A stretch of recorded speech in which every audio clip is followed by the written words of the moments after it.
What's up mga pinagpala? Welcome na naman dito sa Under God Podcast. Kung hindi ka pa naka-subscribe sa channel na to, mag-subscribe ka na. Kung meron ka rin nagustong parte ng usapan na to, pwede mo ring i-comment dyan sa baba. Ang ginagawa kasi nun kapag nagko-comment ka ay babatuan ka pa ng YouTube ng marami pang usapan na ganito. Mas marami ka pang usapan na maririnig na ganito. In return, ako din bilang creator ay malalaman ko pa kung ano pa yung mga value na pwede kong mabigay sa'yo. Bro, real quick, tinanong ko rin to kay Dawit last time eh.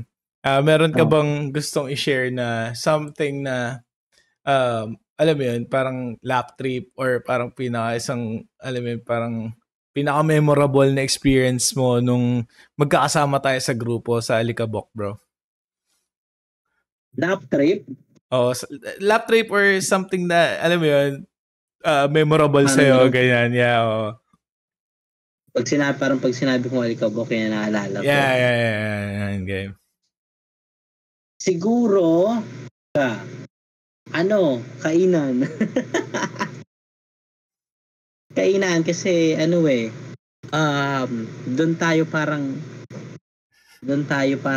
parang walang trabaho, alam mo yun. Doon yung kwentuhan eh. You know? Tsaka pag nag-recording tayo, ganyan, hindi siya tumatagal sa recording eh. Sa usap, tsaka sa kainan. Doon tayo tumatagal. Yeah. So, for me, yung bonding talaga yun. Kumbaga, hindi natin iniisip na grupo tayo. Kumbaga, iniisip natin magkakapatid talaga tayo. Na, alam mo yun, na kapatid ko to sa pananampalataya. So, hindi siya as rap group.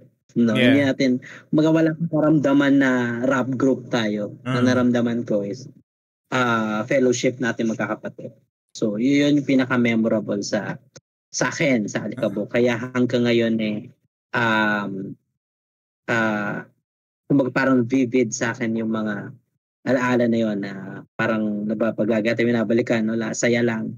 Kasi masaya naman talaga ang naging samahan natin. Tsaka bro? Ngayon nga. Oo. Tsaka bro, tawag dito.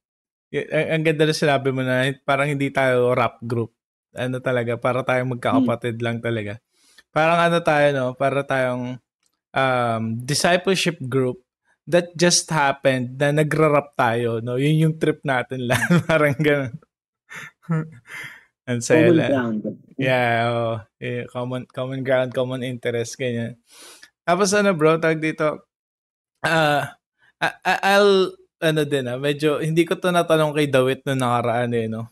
Pero, sa totoo lang bro, kasi parang, naging napilitan na lang na maging mutual decision yung yung magdi-disband na tayo, ganyan, kasi parang yun nga, dumating yung time na di na ako nakasama sa gig, na parang naging parang feeling ko nga in that time naging pabigat ako sa grupo ng time na yun. Kumbaga parang hindi ko na alam mo yun, parang yung responsibility ko din yung part ko bilang member ng group, hindi ko siya na gagampanan na. Dumating sa time na gano'n no. Parang feeling ko nga alam mo yun, and yun, gusto ko lang din mag sa inyo doon. Gusto ko lang I want to take this time na para mag-apologize sa inyo. Kasi parang ang nangyari kasi, eto bro, to be honest, parang ganito yung nangyari sa akin doon sa grupo. May mga times naman na kaya ko naman talaga. Pero ang nangyari kasi tol, parang naging yung grupo natin, parang yun yung sumalo ng negative experience ko before, kasi yun nga, bago ko naman pasukin yung pagrarap, 'di ba, nasa banda talaga ako. Tapos bro, dati nung nasa banda ako, as in dumating yung pinakalas na naging banda ko, tol, halos ako lahat gumagalaw bro, as in sa pagsusulat ng lyrics, ako nagsusulat ng lyrics, paggawa ng kanta, ng ultimong yung arrangement ng mga gitara, ng drums. Ako lahat nag-iisip, bro. Kumbaga, to the point na nakaka-burnout talaga siya. Kaya parang, yun nga, parang dumating naman yung time na parang, ito, meron ng mga kagrupo na parang kaya naman nilang gawin kahit wala ako. Parang, kaya nyo na yan. Alam mo, parang naging gano'n naman yung ano ko. Kaya, yun, parang ganun yung, parang yun yung, may trauma behind dun sa behavior ko na ganun dati. So, yeah, pero din nga, napag-usapan na na magdi-disband, rin siya, parang, with a heavy heart din, gano'n. Hindi rin siya, kasi, syempre, yun nga, kagaya sabi mo, iba rin yung, iba rin talaga yung brotherhood talaga na nabuo natin. Parang, ang nangyari na lang, yung ganun lang yung mamimiss ko, pero yung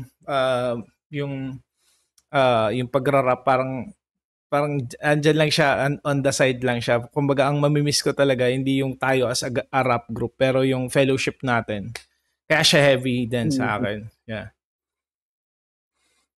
Ikaw, ano mo naman dun sa natin na yun? Pero, kumbaga kasi kung as a rap group, trabaho natin, ano yun, tawag dito, okay lang.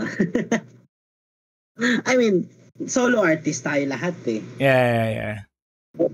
Yun sa atin, kung magkakaya natin tanggapin yon. Pero ang sa akin niya, ganyan din ang sa akin na parang ang malungkot sa part ko is yung bonding natin habang ginagawa kasi natin yung pagra-rap, no? Yung ating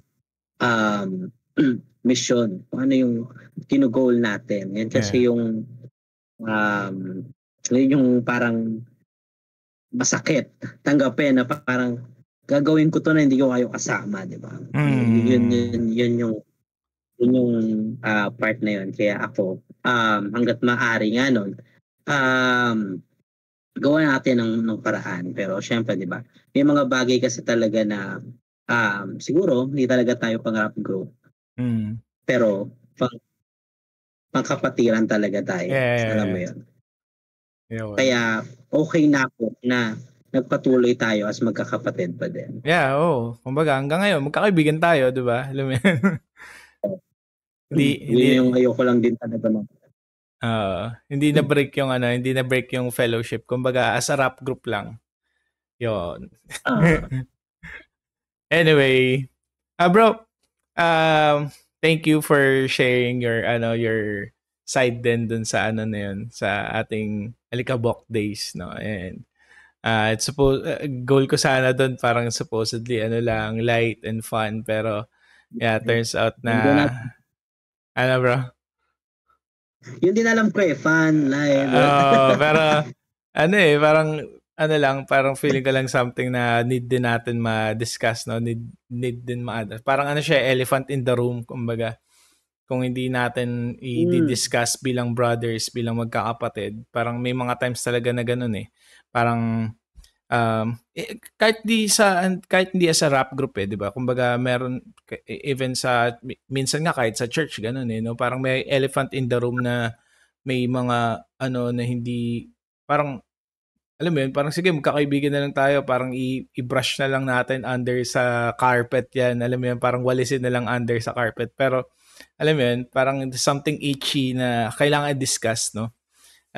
And parang minsan sa mga churches, bro, no? Parang struggle sa mga Christian yun eh. Kasi parang alam mo yun, parang kailangan, dahil Christian tayo, kailangan we need to be nice, ganyan. Kailangan, alam mo yun, okay lang tayo. Kamusta ka, bro? I'm good. God's good all the time. Pero, alam mo yun, I believe kung gusto natin maging genuine and real yung relationship, we need to be able to navigate those difficult conversations as well di ba? Kung nagustuhan mo ang usapan na to, click mo lang, may mga sinasuggest yung YouTube dyan. Paalam mo naman sa akin kung nagustuhan mo rin yung mga usapan o yung mga videos na nandyan.